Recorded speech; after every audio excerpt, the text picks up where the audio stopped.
Let's start the discussion now. I hope, Nicole, did you get any questions? So far, no. I hope this means that the live streaming is working. Sorry, we had a message, one message from my doctorate students who say that they were attending and that it worked perfectly. So, better than nothing. Okay. Who wants to ask the first question? Lena.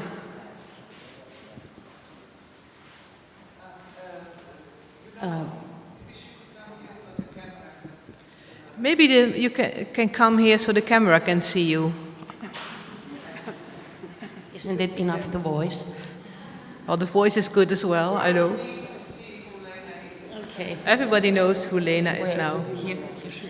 Okay, my name is Lena Thornberg and I come from Finland. And I thank you all. These are so important things to have in CECA. But so many interesting discussions and presentations. But Melissa, how long did you expect to use time, and how long did you in reality use time for this?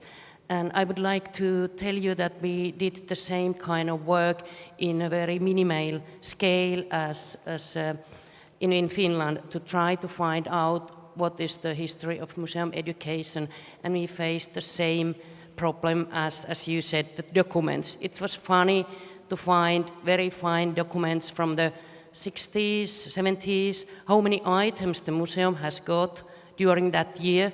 Even we found the information, how many guidings, but then started the problems. Who were guided and who were those who guided? So no registration, so please start in your country as soon as possible, as Melissa said. But how long did you do that and what kind of a group? That's a hard question to answer, Lena. Because I don't know exactly the hours. I can look up what we thought it would, how long it would cost. I think we around 2 years, but the start took longer because I had to get finance, so write to private foundations, and only one at the first round, one was positive, so I had to find others. So this took time, and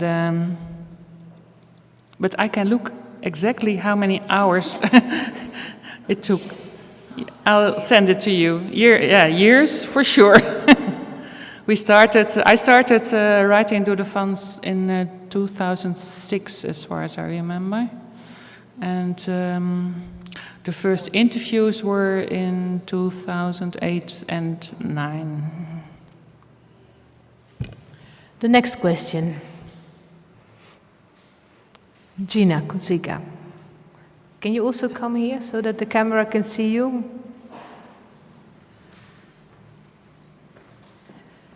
Gina Kutsika from the UK. I welcome very much Colette and Marie-Clarté's research and the idea of having a framework in order to assess not necessarily better practice rather than best practice, as one of the criteria is always changing. I would like to make a suggestion, though, to add another element, which would be who develops the program.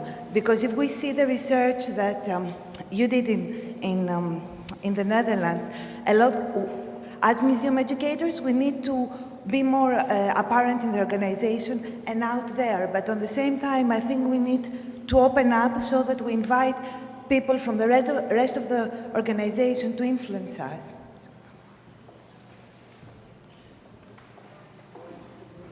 Oh, you can sit there. Oh, for the camera. Thank you very much, Gina, for that. And because it's something I didn't say in a hurry, which is it is a CECA tool because you're all going to be working on that tool too, you know, adding categories. We did that already in RIETI with the European correspondence, but things like that, you are right, absolutely right. So that's an extra thing. So don't hesitate sending, you know, ideas once you work on that, saying, I think that this is a missing category or a missing orientation, and we should add this and that, and this doesn't seem to be so useful. I mean, all that is making a CECA instrument out of that work. Another question. In the back, can you please come forward?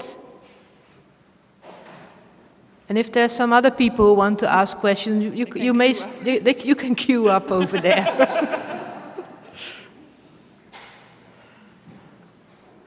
So then we save time. Yeah, say your name and country, because I do not know everybody personally, sorry. It's frightening to stay here. I'm Flavia Levov from the Israel Museum in Jerusalem, and my question is to Melissa. You wrote there, we are now in a period of non-individual values. So I will ask you, do you think that the group visit of children is passé? We have to think about something new.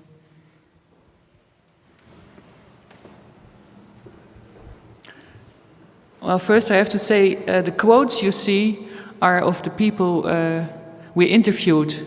These are not the opinion of the researchers. But apart from that, so one of the interviews said we're individual society at the moment. No, of course, especially young children, they come by groups. If they come via schools, you cannot say just success. This is the museum. This is the way to the museum. So you have to receive them as a group, but then you have to think of methods to how to say that everyone can. English is not. Yeah. You should adjust to each pupil. Each pupil should be able to develop his own skills and possibilities. Maybe I may add something to that, because the same institution where Melissa works for also conducted a research some years before that, 2 years I think earlier, on the present situation in museum education in the Netherlands. It was reported on in Reykjavik by her director, and in this survey, it says that nowadays, so that's 3-4 years ago, the majority of educational action in Dutch museum is focusing on individual adults. So for the first time in history, the group visits and the school visits are not the majority of the work anymore. So the majority of the work is focused on adult visitors, mainly within exhibition project groups and exhibition teams, if I'm correct. Marie-Clarté, did you want to add to that? I was just thinking that it was just the right question to use our tool. You know, the type of justification. I mean, if you use the tool throughout that, you see that we don't have. I'm sorry, there's an echo. It's because of that. If we don't have a precise answer.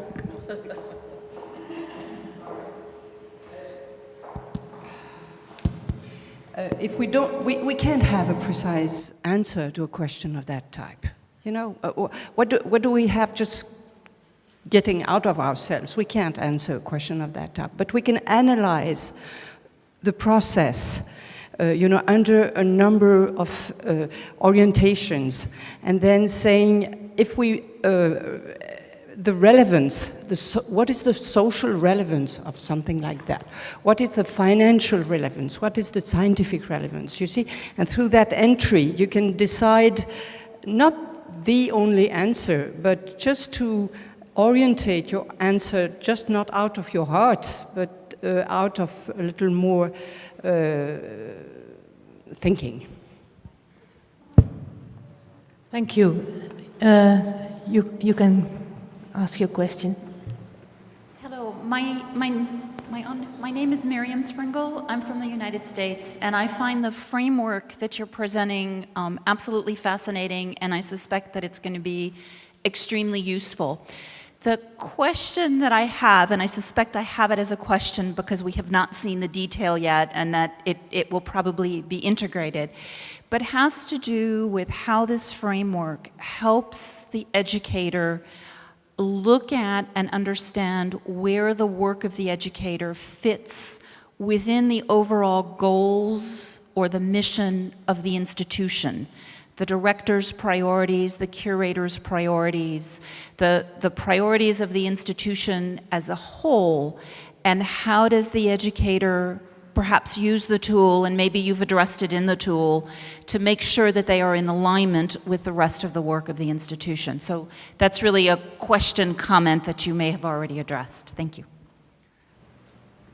In fact, I had very few time. It's a very, very rich topic, so it's extremely difficult to cover something, especially in front of specialists, because you expect more. I would say that it's by deepening two of the relevances I pointed out, which would be, it's exactly the institutional relevance and the scientific relevance.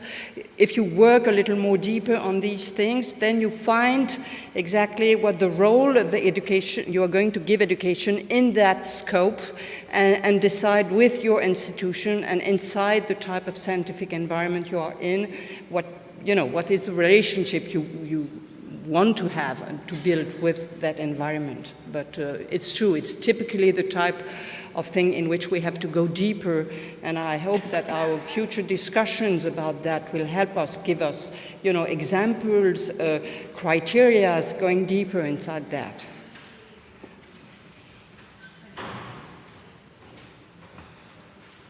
Thank you. Thank you for taking.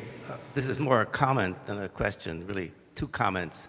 One, I have this wonderful fantasy that maybe in 5 years, the results of finding about best practices today and the results of all these wonderful best practices from the beginning of the 20th century can begin to be merged, so we can see how the history, the successful history of programs can also be applied to what we're doing today. But the other part is a comment. This interest in history of museum education, which has been so neglected in the literature of museum education, that I know a number of groups that are trying to work on this in various ways. Some of it is trying to resurrect some important figures. Our colleague Hadvig Kreutler, who has been at many CECA meetings, is working on a biography of Alma Whitlin, who was certainly very much a progressive early museum educator. In her book about the history of museum education, published in 1949, is still a valuable tool. And in the United States, at least, there is a group of art museum educators who are trying to pull together the history of art museum education in the 20th century.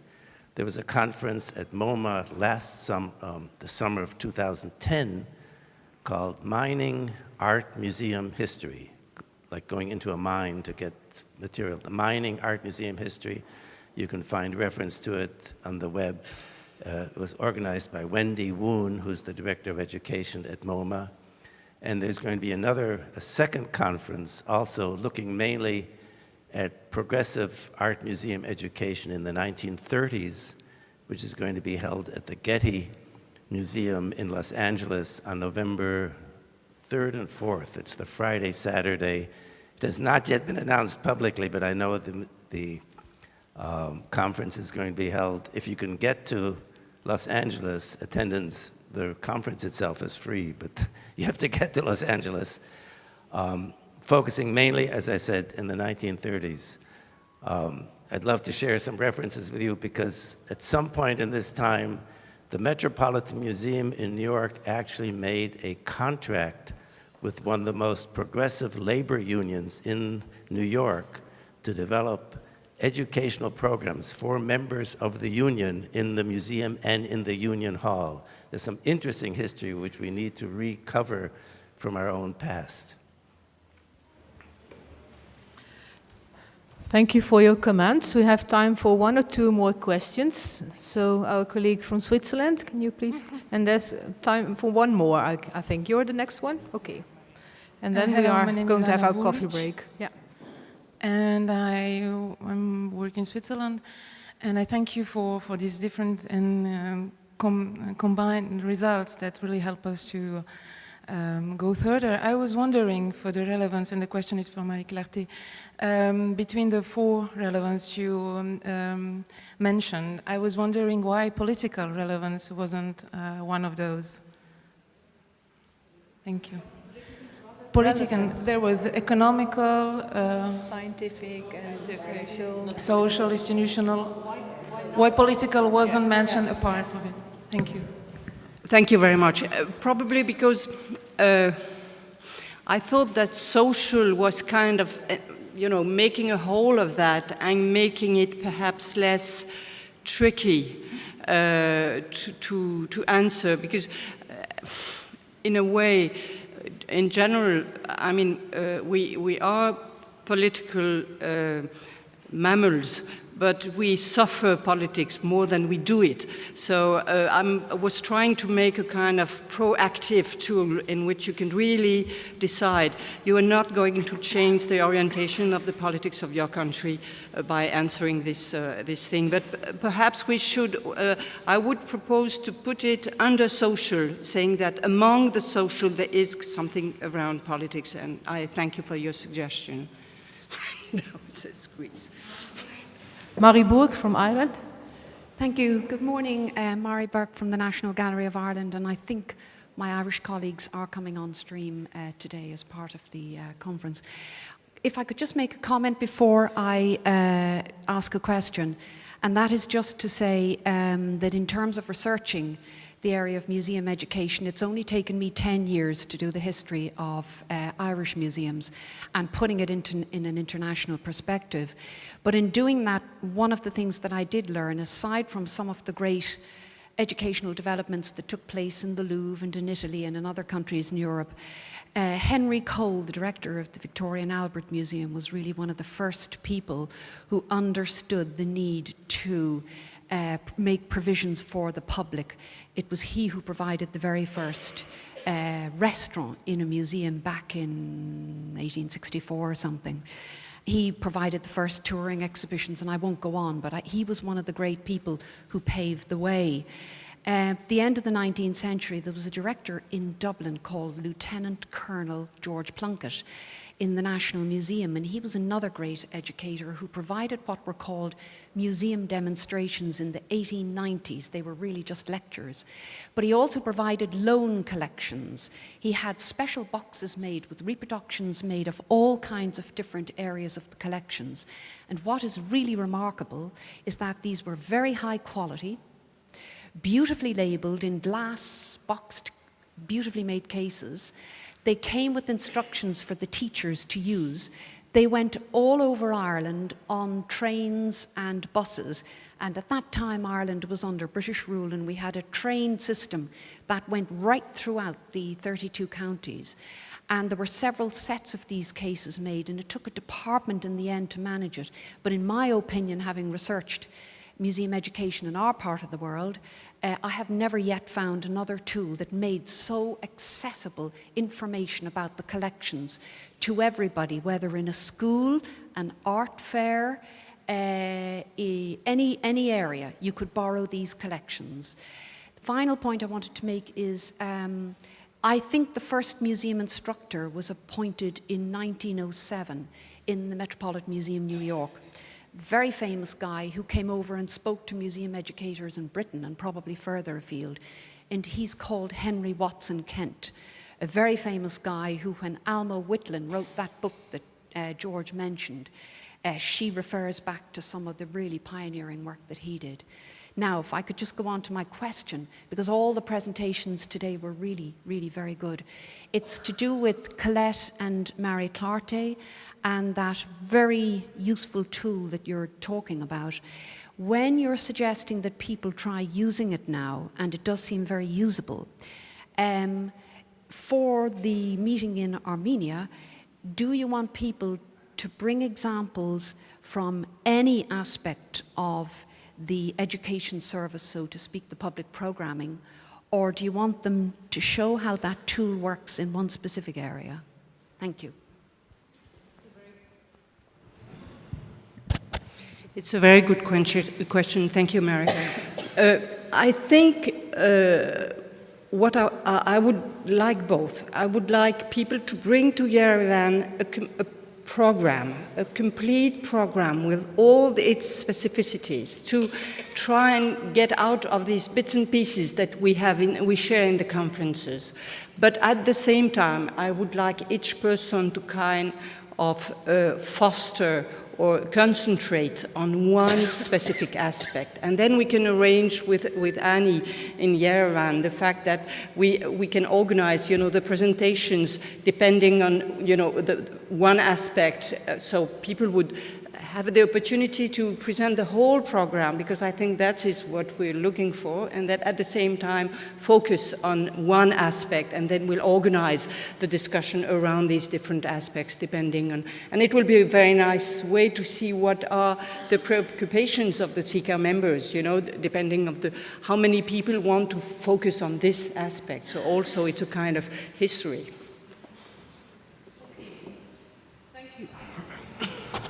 Thank you all for your contribution and for your patience, because it's really coffee time now. I just want to summarize very shortly that we have been hearing about the past, and you have heard how horrible it was to find evidence of the past. So maybe that's a task for the future, so that we keep our files and that we use the things that are done now and in the past for not inventing the wheel all over again, and to provide our young professionals with some of our own immaterial heritage. Enjoy your coffee. Thank you all.